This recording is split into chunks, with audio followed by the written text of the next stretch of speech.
A'udzubillahi minasyaitonirrajim. Bismillahirrahmanirrahim. Assalamualaikum warahmatullahi wabarakatuh.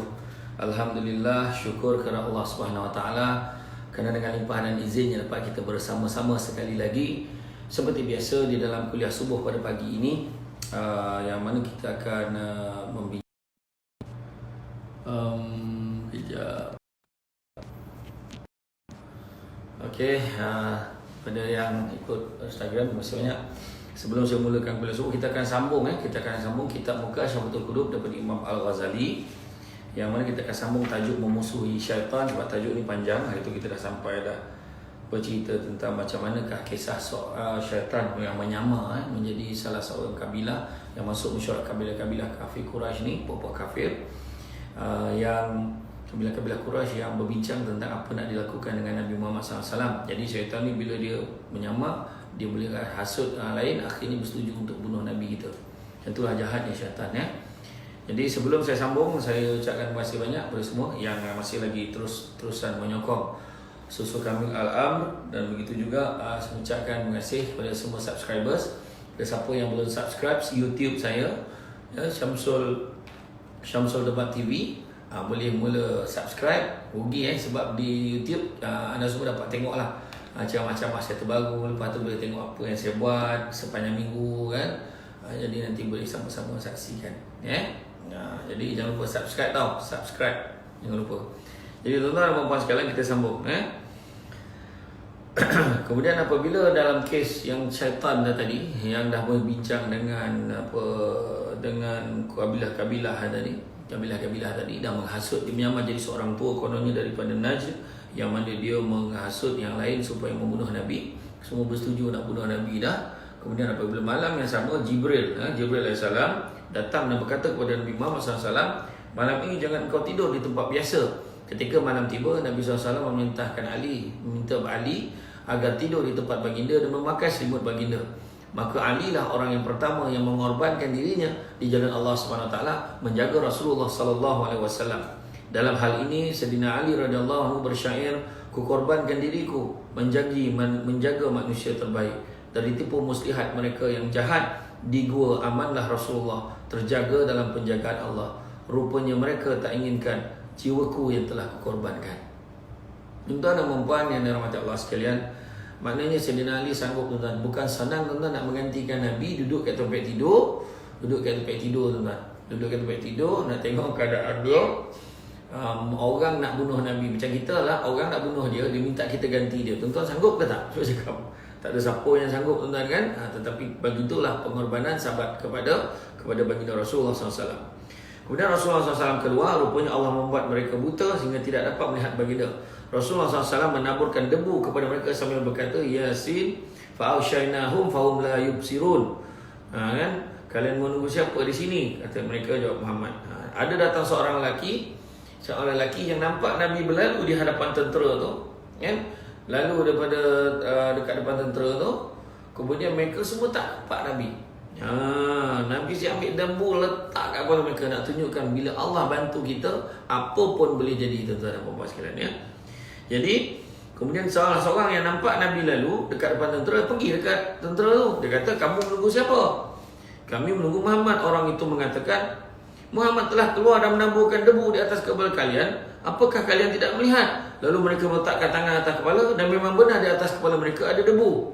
Segera mereka bersihkan dan mereka pergi.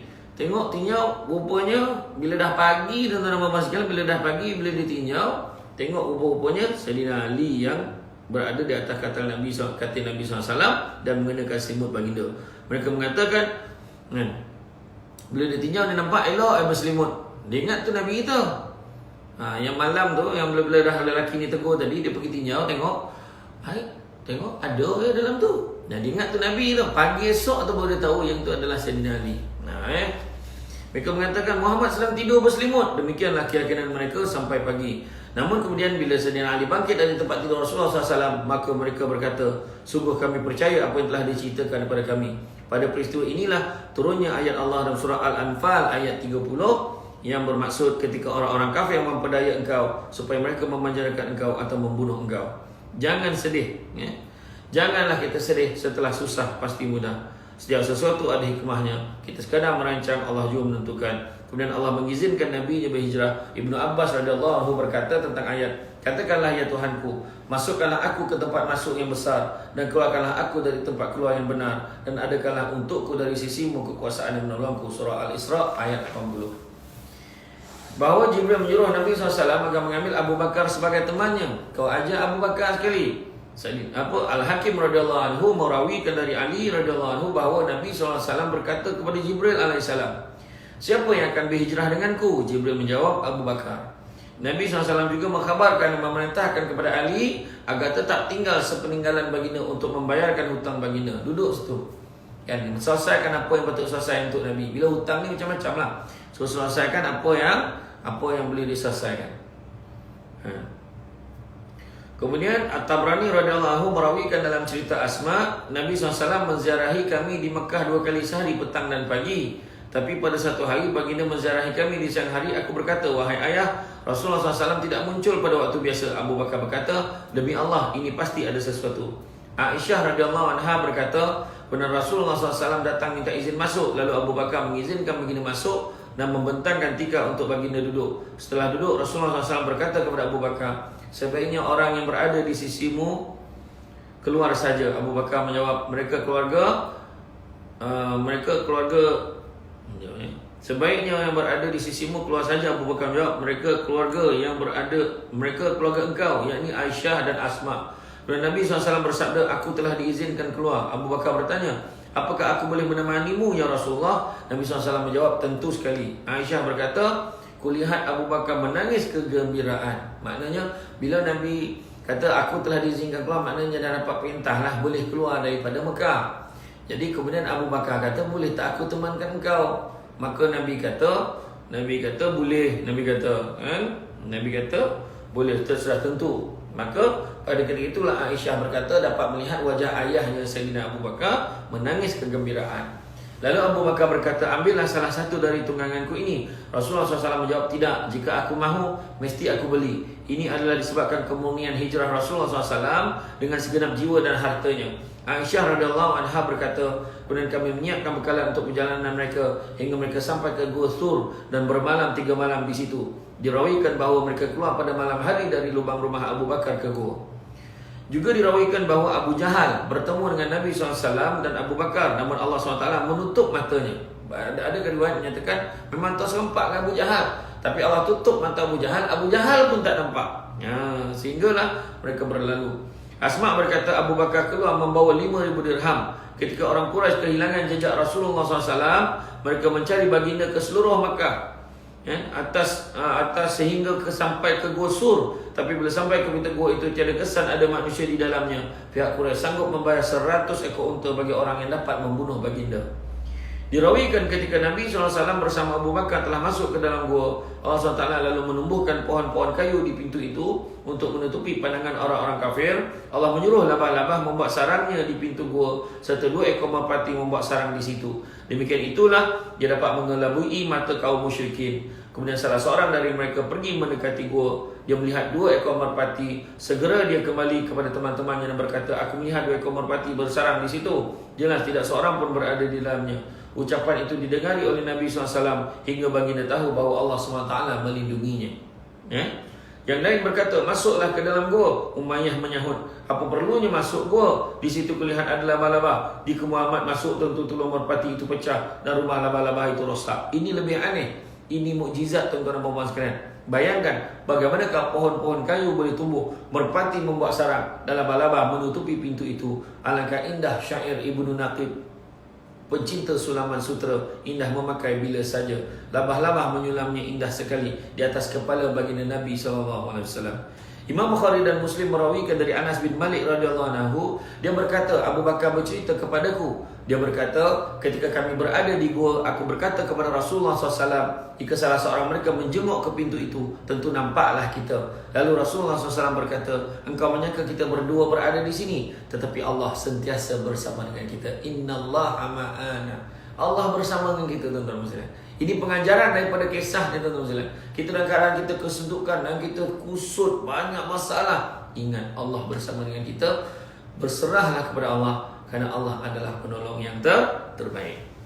Kemudian sebagian ahli sejarah ada yang menyatakan bahawa ketika Abu Bakar berkata demikian, Rasulullah SAW menjawab, jika mereka ketahui kita berada di sini, tentu kita akan pergi dari sini. Lalu Abu Bakar melihat sebuah gua lain terbuka menjurus ke laut dan nampak pula sebuah perahu terpanjang di pinggirnya. Dirawikan dari Hasan Al-Basri radhiyallahu anhu bahawa di malam hari ketika Abu Bakar pergi ke gua bersama Rasulullah SAW, beliau kadang-kadang berjalan di belakang, kadang-kadang di hadapannya. Abu Bakar bertanya, lalu Nabi SAW menjawab, ku ingat tuntutan, maka aku berjalan di belakangmu, dan ku ingat intayan, maka aku berjalan di depanmu. Maknanya Abu Bakar ni cover Nabi ni, kejap ke depan, kejap ke belakang. Lalu Abu Bakar menutup semua lubang dengan cara mencarikan pakaiannya. Masih ada sebuah lubang lagi, dia tutup dengan tumitnya agar tidak ada sesuatu yang akan keluar menyakiti Nabi. Lalu Nabi SAW masuk dan meletakkan kepalanya ke paha Abu Bakar. Kaki Abu Bakar terkena pada runcing batu. Dia tidak bergerak agar Nabi SAW tidak terbangun. Ada yang pandangan kata runcing batu, ada pandangan yang kata terkena sengatan binatang berbisa, ada yang kata lipat, ada yang kata kalau jengking, yang macam-macam. Tetapi maknanya sakit. Maknanya tumit Sayyidina Abu Bakar disakiti lah. Kemudian dia tidak bergerak agar Nabi lah air mata Sayyidina Abu Bakar. Air mata Bakar menjadi terkena Nabi. Lalu baginda bertanya, mengapa kamu menangis wahai Abu Bakar? Kakiku sakit, katanya.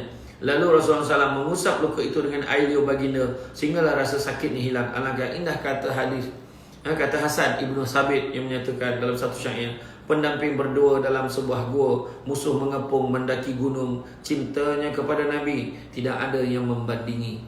Dengan air liur Nabi, jangan pegang ngadu pakai air liur kita pula. Ini air liur Nabi ni ada mujizat dia, kelebihan Allah Ta'ala bantu. Nabi SAW keluar dari Mekah hari Khamis dan keluar dari gua pada hari Isnin. Bermakna mereka berada di situ 3 malam ketika bulan Rabiul Awal. Dan baginda masuk Madinah hari Jumaat pada tanggal 12 Hijrah. Diceritakan seorang zahid bernama Zakaria tengah sakit parah dan akan sampai ajalnya. Ketika sakaratul maut, seorang teman mengajarnya mengucap La ilaha illallah Muhammadur Rasulullah. Zakaria memalingkan muka dan diam saja. Teman itu mengulanginya lagi, namun Zakaria tetap berpaling dan diam. Kemudian diulangnya kali ketiga, lalu Zakaria berkata, aku tidak mahu mengucap. Temannya merasa hairan. Tidak lama kemudian Zakaria membuka kedua matanya dan bertanya, apakah kalian mengatakan sesuatu kepadaku? Mereka menjawab, benar. Kami menyuruh kamu membaca syahadah 3 kali. Yang 2 kau hanya berpaling, dan yang ketiga kau kata kau tidak mahu mengucapkannya. Lalu Zakaria menjelaskan, iblis datang kepadaku membawa segelas air diberikan padaku. Aku berkata, ya. Lalu dia berkata, katakan, Isa anak Allah. Aku berpaling darinya. Lalu iblis datang lagi dari arah kakiku dan mengatakan hal itu lagi. Maka aku berpaling lagi, dan yang ketiga dia berkata demikian juga. Maka aku berkata, aku tidak mahu. Lalu iblis membuangkan gelas itu ke tanah dan lari. Jadi aku menolak iblis, bukan menolak kamu. Dan aku bersaksi bahawa tiada Tuhan selain Allah. Dan aku bersaksi bahawa Nabi Muhammad itu utusan Allah. Maknanya tuan-tuan dan puan sekalian, ketika kita berada di amal kematian, syaitan bersungguh-sungguh, tuan-tuan dan puan sekalian. Itulah masa yang paling dia bersungguh-sungguh nak menyesatkan kita. Sebab dia nak kita mati dalam keadaan sesat, tuan-tuan dan puan yang kasih sekalian. Dirawikan dari Umar bin Abdul Aziz radhiyallahu anhu, dia berkata, sebahagian mereka meminta Tuhannya agar diberitahu tempat syaitan di hati manusia. Lalu dia melihat di dalam mimpi bahagian dalam jasad seorang lelaki. Dia melihat syaitan dalam bentuk katak duduk di atas bahu kirinya. Dari situ syaitan memasukkan belalainya ke dalam hati tersebut serta mengusik hatinya. Manakala lelaki itu berzikir, maka mengecillah belalai itu. Ya Allah, janganlah engkau kuasakan syaitan menguasai manusia dan menghasut kami. Tolonglah kami untuk berzikir dan bersyukur kepadamu demi keagungan dan kemuliaan Nabi-Mu, Nabi Muhammad sallallahu alaihi wasallam. Tuan-tuan dan puan yang dirahmati Allah sekalian, jadi demikianlah tajuk kita tentang syaitan. Jadi alhamdulillah selesai kita tajuk yang panjang ni, panjang sikitlah kan. Jadi alhamdulillah kita dapat selesaikan. Jadi tuan-tuan dan puan sekalian, insya-Allah kita kena ingat dengan zikir, ingat Allah, liman kana arjullaha wal yawmal akhir wa zakarullaha katsira. Siapa nak keramat Allah dan nakkan hari akhirat, maka ingatlah Allah banyak-banyak. Insya-Allah tuan-tuan dan puan sekalian, saya doakan semua berjaya. Perjuangan kita menentang syaitan ini sepanjang masa, setiap saat, detik dan ketika. Dia tidak akan senang selagi mana kita berusaha nak buat perkara-perkara yang baik. Jadi tuan-tuan dan puan sekalian, saya ucapkan terima kasih. Pertama-tamanya terima kasih. Saya hari ini buat live IG juga, jadi saya tak dapat nak baca komen-komen. Tak apa, nanti saya cuba akan cari satu lagi device untuk saya baca komen. Saya minta maaf banyak. Tapi insyaAllah ya akan ada lagi kuliah. Saya akan sambung. Lepas ni kita akan sambung bab 17 amanah dan taubat. Saya akan maklumkan dalam Facebook, dalam IG bilakah kuliah ni akan kita laksanakan. Ya. Jadi tuan-tuan dan puan-puan sekalian, terima kasih banyak. Pertama, terima kasih di atas sokongan kepada produk susu kambing Al-Am. Alhamdulillah setiap minggu sold out. InsyaAllah akan sampai stok baru lagi. Hari ini tuan-tuan dan puan-puan sekalian, insyaAllah akan sampai stok baru. Dan kita akan terus postkan mana yang dah order tu. Dan begitu juga terima kasih banyak kepada penyumbang kepada Yayasan Haji Ismail. Masih banyak. InsyaAllah kita akan teruskan penyampaian sumbangan itu kepada mereka memerlukan, sebenarnya yang telah saya janjikan. Dan begitu juga yang ketiga ni tuan-tuan sekalian, jangan lupa subscribe YouTube Syamsul Debat TV. Syamsul Debat TV SY tau, Syamsul Debat TV. Jangan lupa subscribe. Dan nanti bila dah subscribe nanti anda semua berpeluang untuk tengok video-video yang lain daripada yang lain lah. Dapat tengok lah Syamsul Debat atas Syamsul Debat tu, boleh tengok di other side. Budak-budak saya ni pandai lah dia nak tengok benda yang orang tak tahu tentang Syamsul Debat. Dan begitu juga dapat tengok Kulu Kile Syamsul Debat, Kulu Kile SD. Masuk Kulu Kile tu di 9 kamar ke Hulu ke Hilir. Jadi boleh tengoklah pergerakan saya. Memang daripada dulu tuan-tuan dan mak saya pun cakap, kau ni tak ponik kau, macam-macam kan. Walaupun PKP tuan-tuan tidak menghalang saya. InsyaAllah tuan-tuan dan puan-puan doakan saya terus kuat untuk terus menyampaikan dakwah kepada semua. Jadi tuan-tuan dan puan-puan dan mata Allah sekalian, itu saja daripada saya. Sesungguhnya yang baik itu datang dari Allah SWT. Kurang itu berpunca daripada kelemahan saya sebagai manusia biasa. Kita jumpa lagi. Assalamualaikum warahmatullahi wabarakatuh.